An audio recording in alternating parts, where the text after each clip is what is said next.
To find the center of mass of a regularly shaped object, like this block of wood, it's nice and rectangular, uniform density, same thickness throughout. The center of mass of an object like this is at its geometric center. So for this, I can just take my ruler, I can draw a diagonal from one corner to the other, and draw another diagonal from the other corner.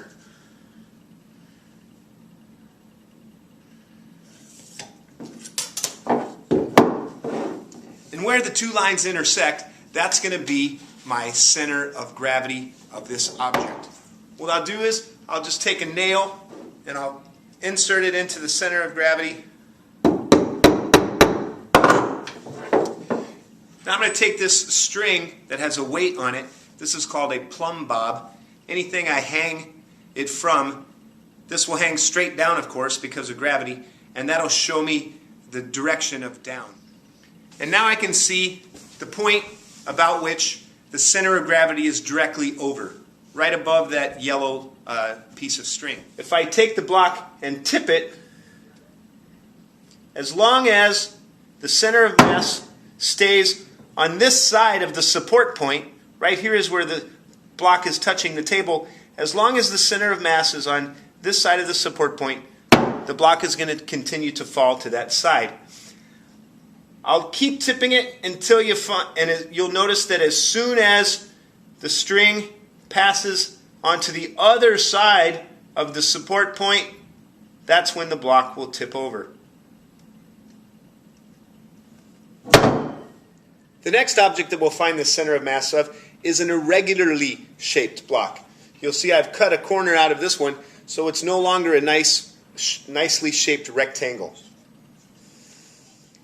Now what I've done is I've hammered a nail into it so that I can support the block by the nail. I know that the center of mass will always hang below the point of support. If I make it so that the center of mass is not below the point of support, when I release it, it swings back so that the center of mass is always below the point of support. So what I'll do is, I'll take my plumb bob, I'll hang it from the nail, and now I know that my center of mass is somewhere along that line.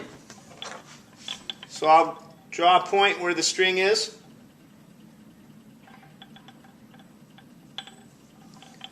And then I'll connect that point with my ruler.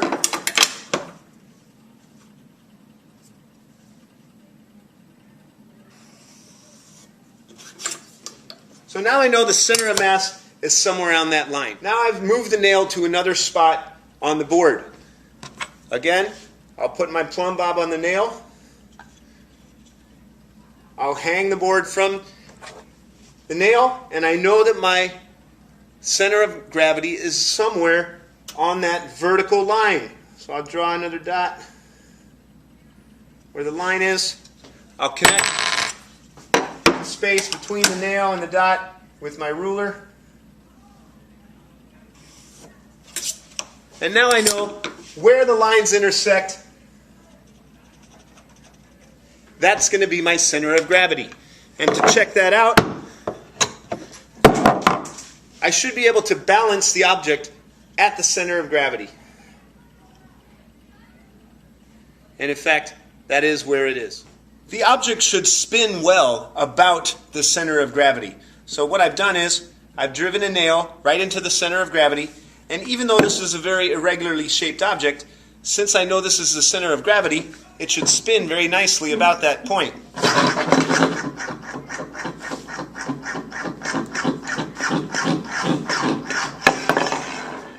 Let's try the toppling experiment with the irregularly shaped block. I'll hang my plumb bob, and I know that the center of gravity now is above a point of support, and the block is stable. If I put it this way, again, the center of gravity is above a point of support, and the block is stable. However, if I put the block this way, you notice that the yellow string is just a tiny bit to the left of the last point of support right here. So that creates a small lever arm distance which produces a torque and the block tips over. Here's an interesting object. It's just a piece of wood with a hole in it, and it's beveled to be flat on both ends at an angle. And I can take my bottle, put it through there, and it balances. What does this tell me about the center of mass, or the center of gravity, of this system? Well, I know that the center of mass of the wood and the bottle together must be directly, vertically above this point of support. Otherwise, it would tip over. Here's another one. This little bird, I can balance it right on his beak. So I know the center of gravity of that bird is somewhere on the line, directly, vertically in line with the point of support. In this case, it's most likely below, like the block that I hung from the nail.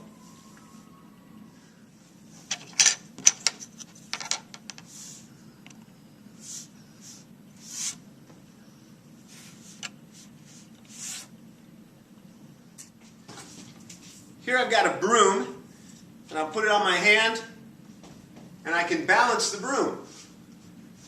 I can feel which way the broom is going to tip, and I can adjust my hand to keep it underneath the center of mass of the broom, and as soon as I stop doing that, the broom tips over. This is similar to the way a rocket fires.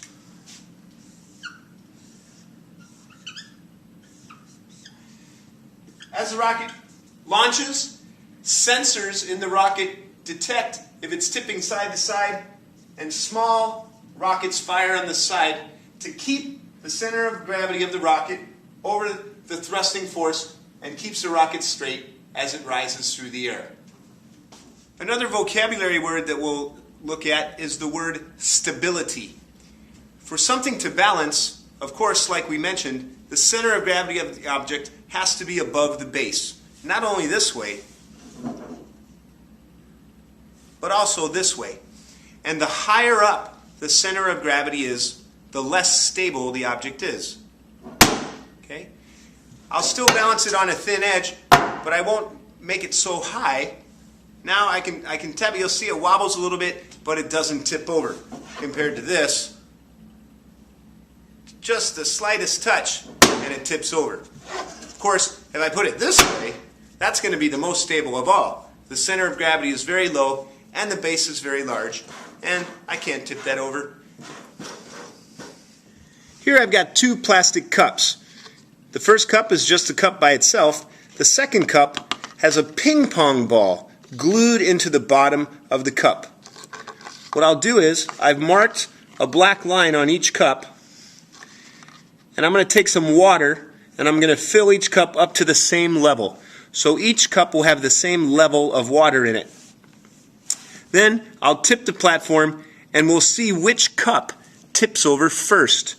Which cup do you think will tip over first? Okay, so let's fill the cups with water up to the black line so that both cups have the same level of water. Now ask yourself, which cup has the higher center of gravity? And remember, the higher center of gravity means less stability. So as I tip the board,